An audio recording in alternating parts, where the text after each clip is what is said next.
Welcome to another video walk around. Today we're going to be taking a look at this 2018 Mazda CX-5 GS in this blue color. This all-wheel drive 4-door 5-passenger SUV comes equipped with a 2.5-liter 4-cylinder engine mounted to an automatic transmission. Starting up front with some of the notable exterior features, you've got those nice aggressive body lines up front, as well as that nice large bold grille with the Mazda emblem that actually sticks out a little bit from the grille there. You've also got the nice silver accent along the bottom here, which runs all the way over to the headlights, where you'll find those nice large projector beam bulbs. As you come around to the side of the vehicle, you've got the 17-inch alloy rims that the vehicle currently rides on, and those are wrapped in the Yokohama Geolander all-terrain tires. Surprisingly versatile tires on this vehicle. These are absolutely ready for some difficult terrain, and as you can see, they've got lots and lots of tread.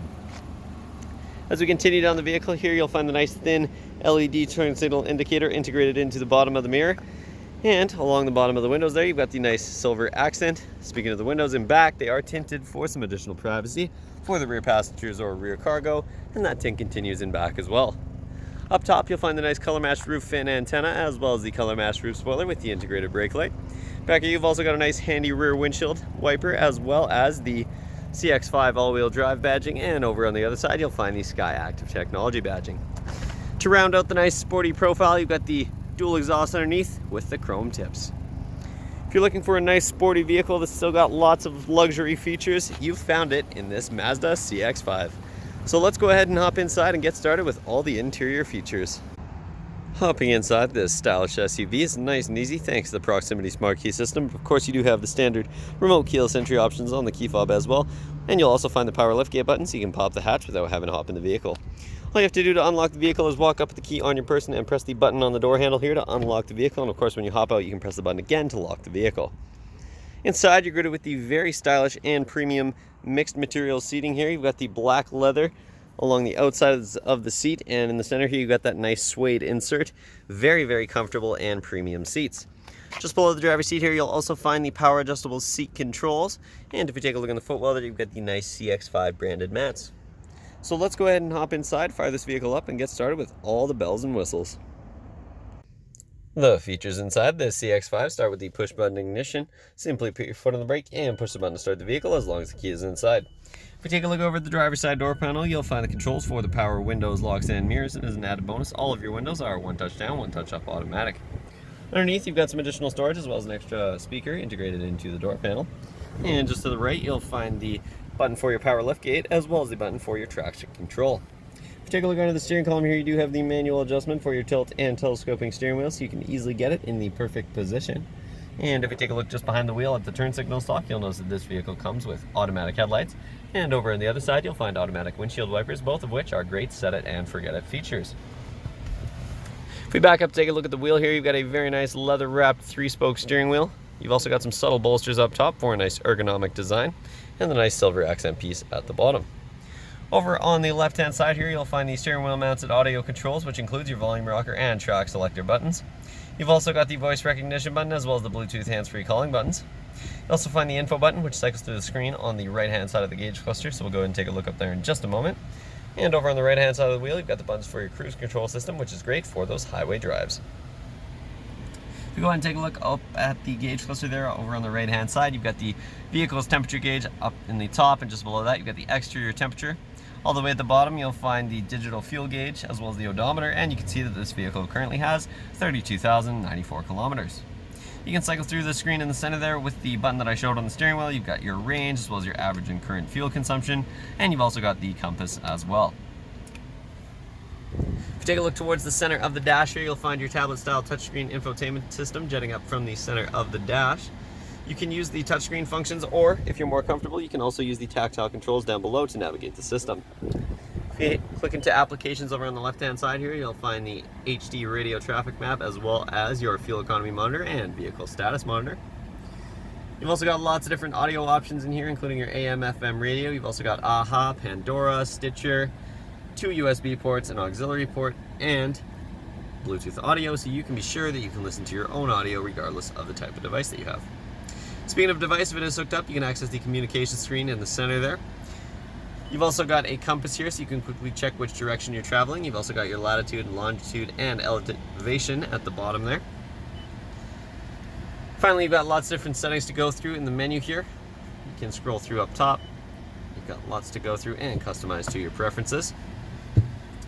And if you put this vehicle into reverse, you'll also see the backup camera pop right up, which is a great feature to have. And you've also got some adjustments up in the top corner here. So you can adjust the brightness, contrast, tint, and color. Putting the vehicle back in park will of course bring back your main infotainment system screen. Below that, you'll find a couple of climate vents as well as the hazard lights.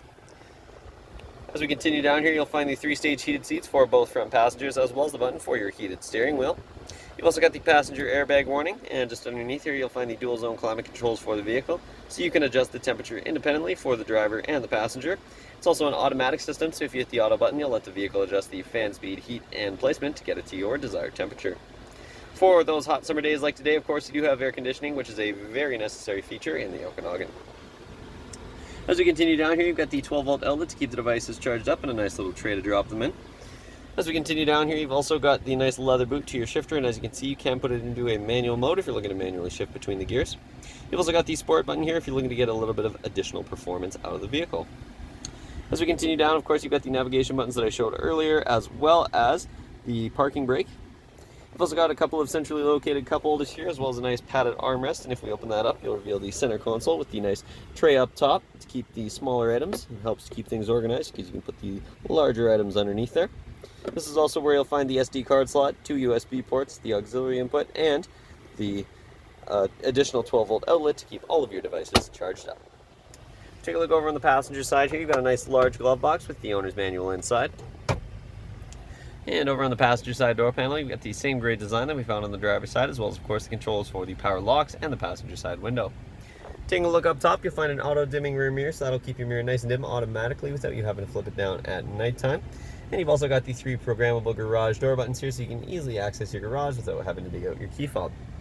If you take a look up top, you'll find a handy little sunglasses holder, as well as a couple of interior lights. And then, of course, you've got the controls for your sunroof, which is fantastic to have on sunny days like today. Lets in tons of light, and of course, you can open it up and let in lots of airflow as well. And that concludes the features up front, so let's go ahead and hop in back and take a look at some of the features in the rear of this vehicle. In the rear of this vehicle, you'll find more of that same premium seating that extends across the rear bench seats. Back here, you've also got a couple of handy storage pockets in the back of the driver and the passenger side seat, as well as a couple of climate vents to help keep the rear passengers comfortable. Take a look towards the center seat here. You've also got a nice fold-down padded leather armrest that also includes a couple of extra cup holders up front, and you'll also find a nice little storage compartment underneath here that includes a couple of USB ports to keep all the devices charged up for your rear passengers. These rear seats also all fold down individually, so you can fold them in a 60-40 split either way, fold all 3 down, or just fold the middle seat down if you're looking to do so. We've got a latch up at the top of each seat here, so you can fold it down nice and easily, and as you can see, you can fold them down that 60-40 split that I mentioned, or you can also fold down the middle seat with the tab up top here, which is great for a ski, pass-through, or longer items. Take a look towards the rear door panel here. You'll find the same great design that we found in the front, as well as, of course, the switch for the rear windows and some storage underneath. Popping the power liftgate is nice and easy. You've got a button underneath here. And inside, you've got a nice carpeted cargo area with lots of room for interior storage. You'll also find the handles over on either side to fold the seats down, so you don't have to hop in the back seat to do so. You've also got a 12-volt outlet over on the right-hand side, and on either side here, you'll also find a couple of handy additional storage compartments just hidden under this panel. Underneath here, of course, you've also got the spare tire in case you ever get a flat, and you'll also find the tools to change it. Closing the power liftgate is nice and easy. You've got a button up top here, and it'll close right down for you. That concludes this short video walk around, but this stylish and affordable SUV will not last long on our lot, so make sure you stop by Kelowna Toyota, located at 1200 Leithhead Road, or visit us online at kelownatoyota.com for more information. We look forward to seeing you soon.